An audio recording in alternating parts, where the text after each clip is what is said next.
ഒരു രാജ്യം ഒരു തിരഞ്ഞെടുപ്പ് ബിൽ ഇന്ന് പാർലമെന്റിൽ അവതരിപ്പിച്ചത് വ്യാപക പ്രതിഷേധത്തിന് വഴിതെളിച്ചു. നരേന്ദ്രമോദി സർക്കാരിന്റെ തിരഞ്ഞെടുപ്പ് വാഗ്ദാനങ്ങളിലൊന്നായ ഒരു രാജ്യം ഒറ്റ തിരഞ്ഞെടുപ്പിന് കേന്ദ്ര മന്ത്രിസഭ അംഗീകാരം നൽകിയിരിക്കുകയാണ്. 269 പേർ അനുകൂലിക്കുമ്പോൾ 198 അംഗങ്ങൾ എതിർക്കുന്നുവെന്നാണ് മനസ്സിലാക്കുന്നത്. ബിൽ ഫെഡറലിസത്തിന്റെ തത്വങ്ങളെ തുരങ്കം വെക്കുന്നു എന്ന് പ്രതിപക്ഷത്തിന്റെ വാദങ്ങൾ നിരസിച്ചുകൊണ്ട് അജണ്ട ആജ് തക്കിൽ കേന്ദ്ര ആഭ്യന്തരമന്ത്രി അമിത്ഷാ സംസാരിച്ചു. 170-ാം നിയമ കമ്മീഷൻ റിപ്പോർട്ടിന്റെ അടിസ്ഥാനത്തിൽ ലോക്സഭ, നിയമസഭ, തദ്ദേശ തെരഞ്ഞെടുപ്പുകളെല്ലാം ഒരുമിച്ച് നടത്തിക്കൊണ്ട് ചെലവ് കുറയ്ക്കാനുള്ള നീക്കമായാണ് കേന്ദ്ര സർക്കാർ ഇതിനെ കാണുന്നത്.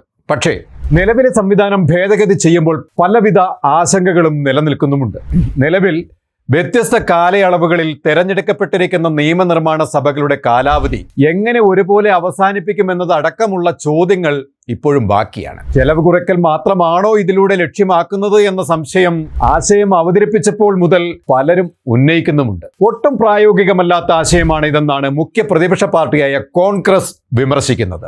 എല്ലാ കക്ഷികളുടെയും സമവായത്തിൽ എത്താതെ നിലവിലെ തെരഞ്ഞെടുപ്പ് സംവിധാനം മാറ്റുന്നത് സർക്കാരിന് വെല്ലുവിളിയാകും. ഈ മാറ്റത്തിലൂടെ BJPയുടെ അജണ്ട എന്താണ് എന്നാണ് പ്രതിപക്ഷ പാർട്ടികളുടെ ചർച്ച. ഇന്ന് ബിൽ അവതരിപ്പിക്കുന്നതോടെ BJPയും അതിന്റെ സഖ്യകക്ഷികളും ഇന്ത്യ മുന്നണിയും തമ്മിലുള്ള ഏറ്റവും പുതിയ ഫ്ലാഷ് പോയിന്റായി മാറുകയാണ്. BJPയും സഖ്യകക്ഷികളും ബില്ലിനെ അനുകൂലിച്ചപ്പോൾ കോൺഗ്രസ്, സമാജ്വാദി പാർട്ടി, ശിവസേന അടക്കമുള്ള പാർട്ടികൾ ബില്ലുകൾ അവതരിപ്പിക്കുന്നതിനെ ശക്തമായും പൂർണ്ണമായും സമഗ്രമായും എതിർക്കുന്നുവെന്ന് പറഞ്ഞു.